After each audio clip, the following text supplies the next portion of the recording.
అదే విధంగా కోరం కనకయ్య గారిని ఇతర శాసన సభ్యులను రాష్ట్ర స్థాయి కాంగ్రెస్ పార్టీ నాయకులను ఖమ్మం ఉమ్మడి జిల్లా కాంగ్రెస్ పార్టీ నాయకులను మండల స్థాయి నాయకులను గ్రామ కమిటీ మండల కమిటీ అధ్యక్షులను ప్రాణ సమానులైన వేలాది మంది కాంగ్రెస్ పార్టీ కార్యకర్తల్ని ఈ ఆత్మీయ సమ్మేళనానికి ఆహ్వానించి ఈ ఖమ్మం గడ్డ కాంగ్రెస్ కు అడ్డా అని నిరూపించినందుకు మీకందరికీ మనస్ఫూర్తిగా ధన్యవాదాలు తెలియజేస్తున్న మిత్రులారా, ఈనాడు కాంగ్రెస్ పార్టీ 140 కోట్ల ప్రజలకు ఈ స్వతంత్రాన్ని సాధించి స్వేచ్ఛా వాయువులు పీల్చుకునే విధంగా వాళ్ళ యొక్క జీవితం వాళ్ళ అభిప్రాయం మేరకు జీవించే విధంగా ఈ దేశ ప్రజలకు స్వతంత్రాన్ని ప్రసాదించిన పార్టీ మన కాంగ్రెస్ పార్టీ. ఆ స్వతంత్రం స్ఫూర్తిగా ఈనాడు కాంగ్రెస్ పార్టీ మే 6, 2022 నాడు వరంగల్ గడ్డ మీద రైతు సంఘర్షణ సమితి ఏర్పాటు చేసి రైతు డిక్లరేషన్లో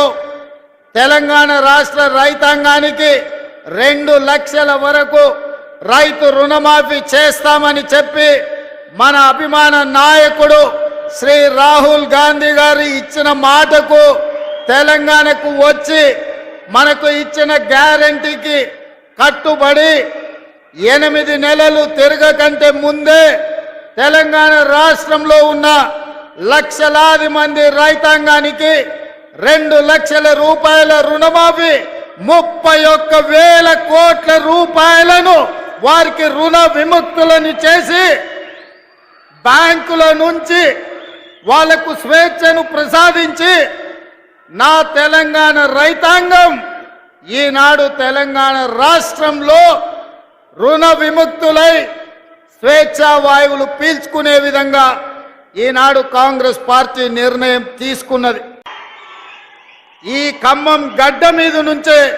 తెలంగాణ రైతాంగానికి ఆనాడు మాట ఇవ్వడం జరిగింది. కాంగ్రెస్ పార్టీ శ్రీమతి సోనియా గాంధీ గారి నాయకత్వంలో మల్లికార్జున్ ఖర్గే గారి నేతృత్వంలో 2004 సంవత్సరం శ్రీమతి సోనియా గాంధీ గారు కరీంనగర్ జిల్లాలో తెలంగాణ రాష్ట్రం ఇస్తా అని ఆనాడు మాట ఇచ్చింది. సోనియా గాంధీ గారు మాట ఇచ్చిందంటే అది శిలా శాసనమే, సువర్ణాక్షరాలతో లిఖించదగిన మాట. మాట తప్పని మడమ తిప్పని నాయకురాలు శ్రీమతి సోనియా గాంధీ గారి మాట మేరకు జూన్ 2, 2014 నాడు తెలంగాణ రాష్ట్రాన్ని ఇవ్వడం జరిగింది. మరి ఆమె కుమారుడు మాట తప్పని వంశం నుంచి వచ్చిన గాంధీ వారసుడు శ్రీ రాహుల్ గాంధీ గారు మే 6, 2022 నాడు వరంగల్ గడ్డ మీద తెలంగాణ రాష్ట్ర రైతాంగానికి 2 లక్షల రూపాయల రుణమాఫీ చేస్తా అని మాట ఇస్తే ఈ వేదిక మీద ఉన్న నా మంత్రివర్గ సహచరులు, ముఖ్యంగా ఉప ముఖ్యమంత్రి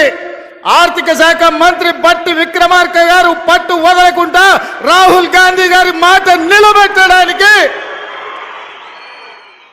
లక్షలాది తెలంగాణ రైతాంగానికి రైతు రుణమాఫీ చేసి తీరుతామని లెక్కలు వేసి అంకెలు కూడి ఎంతమంది అడ్డం పడ్డా ఎంతమంది కాళ్ళల్లో కట్టెబెట్టాలని చూసినా ఇయాలటికి ఇయాల 18,000 కోట్ల రూపాయలు